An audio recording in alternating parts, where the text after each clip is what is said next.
If there was one physical subject, one material subject that we should focus on, in my opinion, it is very clear that the head of the snake is the financial system. We can argue till the end of time about who runs the world. Is it the Jesuits? Is it the reptilians? Is it the Illuminati? Is it the Freemasons? We can go on and on and on and on about this. But I don't think it is reasonable to even begin arguing about the mechanism that is used to exert this control. The mechanism is finance. The whole point of finance is to indebt, otherwise to enslave. What is a mortgage? I mean, what does that stand for? It's a death grip.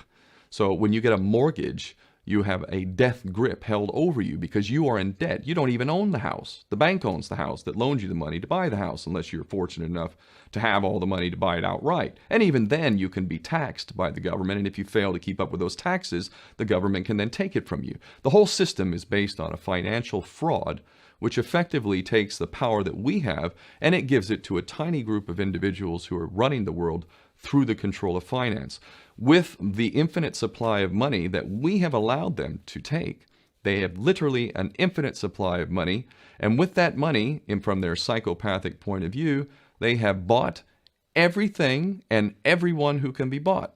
So those of us who cannot be bought, because we operate on a level that goes way beyond the material, we are not rewarded for such behavior. We are punished for such behavior.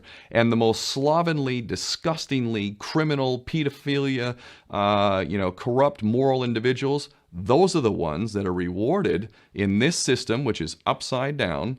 We reward the pedophiles, we reward the corrupt, we reward the liars, we reward the people with no morals at all, and usually we compromise them under this system in terms of maybe a videotape. Maybe Barack Obama is gay. The we have videotape of him having sex with another man, or perhaps some other acts that may be not so popular amongst many of the electorate.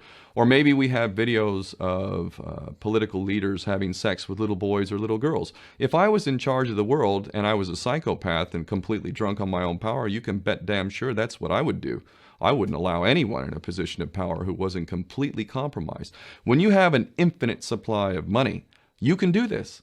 Take that supply of money away, take that power back, put it in the hands of the people, get rid of fractional reserve banking, which is an obscenity in itself. Let's take back control of the issuance of money, and not just on a national level. I'm happy to see in Denmark that you have your own currency, you don't have the euro, but on every country's level, they should be issuing their own currency in a transparent, non-usury based way, in which it really, truly benefits the people. And in that way, we can literally free ourselves of the banking debt which is drowning us all, and we can stop scrambling for the crumbs from the table of these filthy rich psychopaths and live in a state of abundance just by changing this one thing. And I'm not just talking about abundance for Western nations who have an artificially inflated value with their currencies. We all in the West are guilty of having that reward while the rest of the world is sucking on it.